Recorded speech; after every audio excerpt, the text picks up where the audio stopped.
Hana tells Jisuk of her plan to become Eunjung's babysitter. She explains that Eunjung represents Yojin's weakness, and she intends to use him for revenge.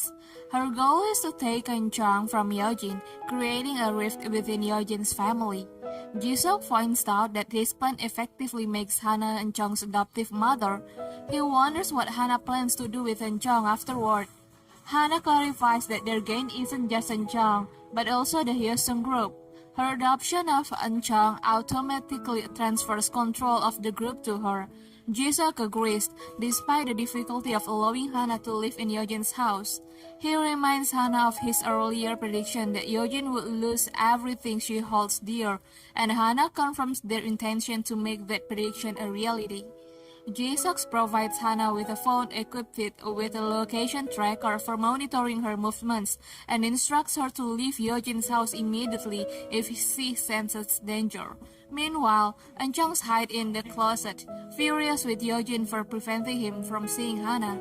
He expresses his hatred for Yojin and throws things, displaying aggressive and depressed behavior. Myungji and Seong feel relieved that Hana decided against meeting Eunjung again. Myungji believes this prevents Jingu from canceling their wedding, and Seong plans to quickly marry Jingu to expedite Eunjung's adoptions. The next day, Eunjung's first day of school arrives, but his anger prevents him from attending. He only wants Hana. Hana arrives, her appearance changes, hugs Eunjung, and persuades him to go to the school. While helping him with his uniform, she promises never to leave him again. Privately, she admits to herself that she is using Eunjung for revenge against Yojin. Jingu and Seong also attempt to take Eunjung to school, but he refuses anyone but Hana. Hana then confronts Yojin, suggesting Eunjung needs immediate treatment for his depression and proposes to act as his live-in caregiver until his condition stabilizes. Yojin questions this sudden change of heart, recalling Hana's previous refusal to see Eunjung. Hana explains her 6 years history with Eunjung, highlighting Yojin's past cruelty, but emphasizing the difficulty to ignoring Eunjung completely. She promises to leave after fulfilling her responsibilities and to cure Eunjung's depression within a month. Yojin asks about Hana's conditions. Hana presents a document outlining her terms. During her stay, she has complete authority over Eunjung's care, and Yojin cannot interfere. After reading the demands, Yojin declares them impossible. She is Eunjung's grandmother, yet Hana insists on total control. Hana insists that Yojin cooperate for a month for Eunjung's sake, promising intensive treatment and a stable future for the child. Even after she leaves, she adds that if Yojin dislikes the arrangement, she can simply pretend it never happened.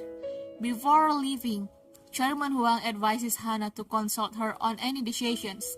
Hana refuses, reiterating her non-negotiable condition regarding Eunjung's care. Yojin eventually agrees.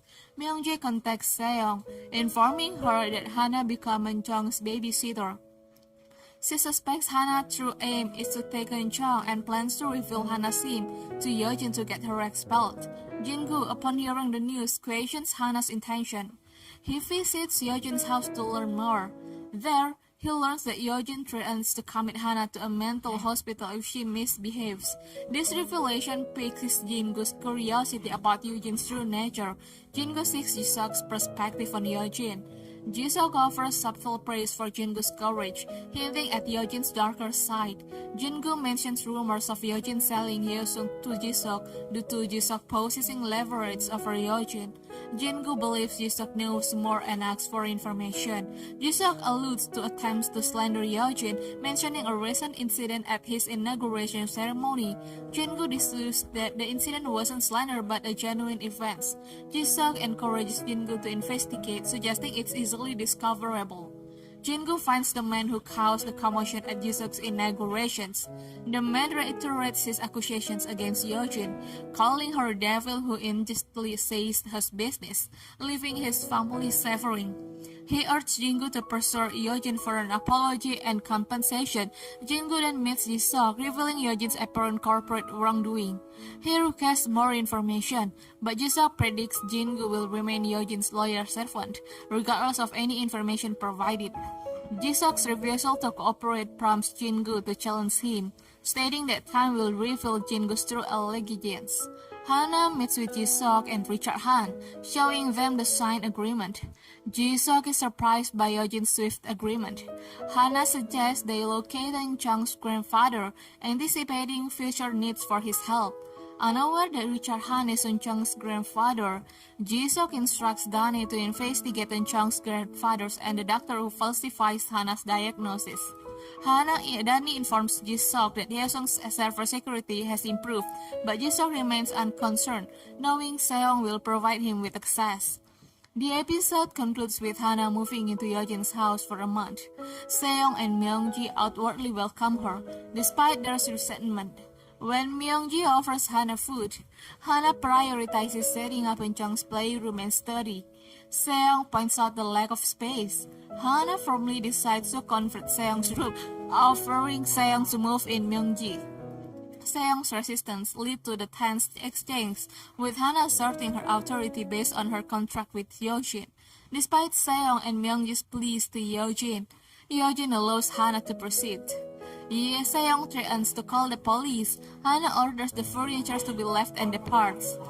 Hana explains her actions as necessary for Chung's treatment, demanding Seong's cooperation. Seong again questions the room change. Hana belittles Seong's position in the family. Yojin intervenes, reminding everyone that the situation is temporary, suggesting Seong move to the new lead's house.